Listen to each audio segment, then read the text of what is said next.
Good Friday morning. I'm Ron Moore with your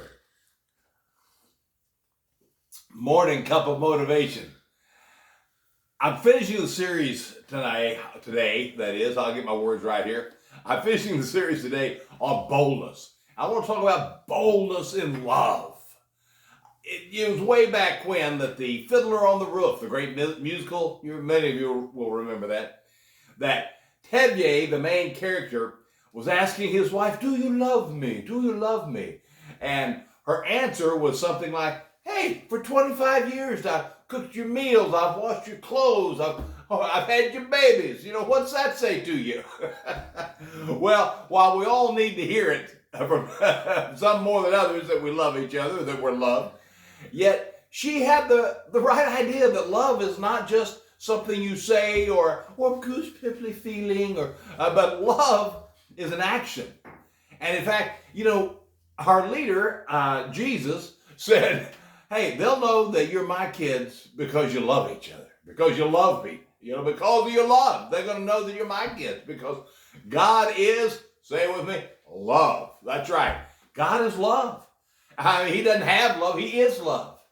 And so the world today needs to see that kind of love coming through us. Not just people who are lovable, but the unlovely also. Excuse me, need to, oh, goodness, I don't want to get me choked up. Let me have another sip of coffee here. Maybe that helps.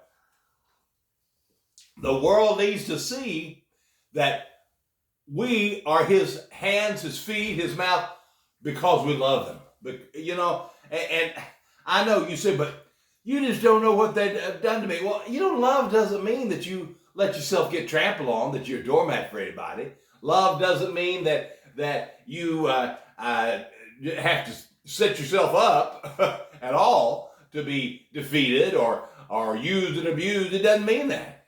Doesn't mean that. Maybe love is tough sometimes, all right? Love doesn't mean that you necessarily agree with the actions of people.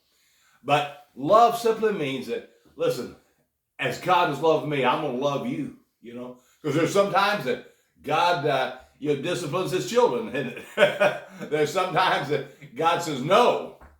And there are times we have to do that. But I just want us to focus on getting bold and loving people.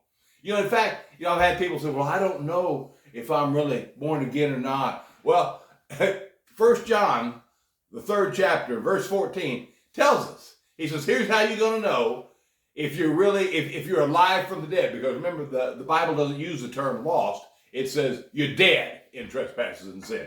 And it says, here's the way to know if you've passed from death unto life, if you love people. He just flat out then goes on to say, if you don't love people, you don't know him, okay? So I want to ask you this morning, on this Friday morning, cloudy Friday morning here in North Texas. It stopped raining, but I don't know. We decided to come inside. It stopped raining. Do you love people? Do you find yourself just having compassion on people? We can be critical. We can be, judgmental. But we're called to love people. Let's get bold in loving a world who needs Jesus. Because they need the love of God. They need to experience God's love. So, and they're going to see God's love coming through you and me. Hey, you have a great day. Have a great weekend. I'll talk to you on Monday. God bless you now. Bye-bye.